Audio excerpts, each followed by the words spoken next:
Hello, everyone. This is Zak Gardezy. I'm the host of Money Minutes. I'm also the founder and managing partner of Wealthstone Private Wealth Management. Here on Money Minutes, I'd like to share with you some of the latest market headlines and my outlook for what's ahead. So let's get right into it. So to kick things off, on Friday, the PCE Report will be released, which is the Personal Consumptions Expenditures Report. And similar to CPI, which is the Consumer Price Index, PCE is an important data point that the Fed and investors around the world are going to be paying close attention to help understand what's happening with inflation. And as the Federal Reserve meets regularly through their FOMC, which is their Federal Open Market Committee meetings, they determine during those meetings whether or not to increase or decrease or keep interest rates where they're at, among many other decisions that they make.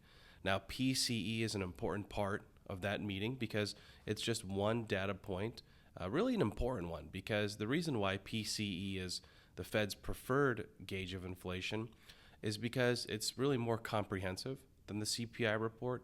And also it's a bit more dynamic too, because the weightings change for PCE more than they do than CPI, for example. And so this is why everyone will be paying close attention to Friday's PCE report. As we've seen over the last couple of months, inflation is starting to trend downwards. Now, the Federal Reserve, their definition of trend is a little bit different, although it's not clearly defined. They just want to see months over months of inflation data heading down before they do what the market's really been anticipating all year, which is to cut interest rates. Now, as we've seen, CPI for the month of May, which was released earlier in June, showed that inflation is cooling. And so we saw that also last month as well.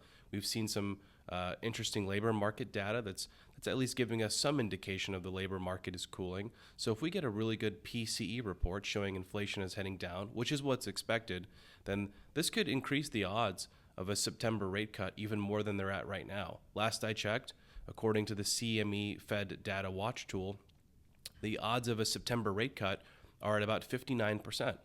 And so if we get some good PCE data on Friday, I can see those odds going up. I could also see the market reacting positively to this information as well, because the higher chances we have of a rate cut, the more beneficial that typically is for stocks. And so Fed Governor Michelle Bowman, who is one of those deciding members, those voting members of the FOMC, she recently came out and she's been hawkish, which hawkish just really means she's more conservative in her decision making when it comes to lowering interest rates or raising rates as well. So Governor Bowman came out and said, look, she is urging caution around cutting interest rates so soon. And she even mentioned that she's open to the idea of raising interest rates if inflation remains elevated or even reverses at its current direction. And so this is important because if that's what happens with interest rates, if they go higher, then that could be a real negative for markets. So I know Governor Bowman will be paying close attention to Friday's report, as will everyone else. So on the inflation and Federal Reserve front, we'll all be paying close attention to Friday's PCE report. So NVIDIA stock had a correction, and it's pretty natural to wonder, well, why? And I really want to answer that by saying sometimes there isn't a very clear why. In some cases, it's very obvious, right? Something happens in a company, CEO steps down, huge legal situation, maybe there's a antitrust lawsuit, whatever the case is. Sometimes there's a very specific reason for why a stock comes down pretty dramatically. But in the case of NVIDIA, it's a good example of when there's not really a clear reason behind it. There could be multiple factors, and it could just be regular market dynamics. It could be investor fatigue. It could be that people were taking profits, or institutional investors like hedge funds were taking their profits off the table because they'd made so much money on NVIDIA stock throughout the year that they want to maybe shift into other assets. There could be so many reasons behind it. What I think is pretty comical is when you see certain stories or headlines come out with a clear rationale behind why something like what just happened with NVIDIA stock happened. For example, I read an article that investors are now shifting out of chip stocks and moving into something else, for example.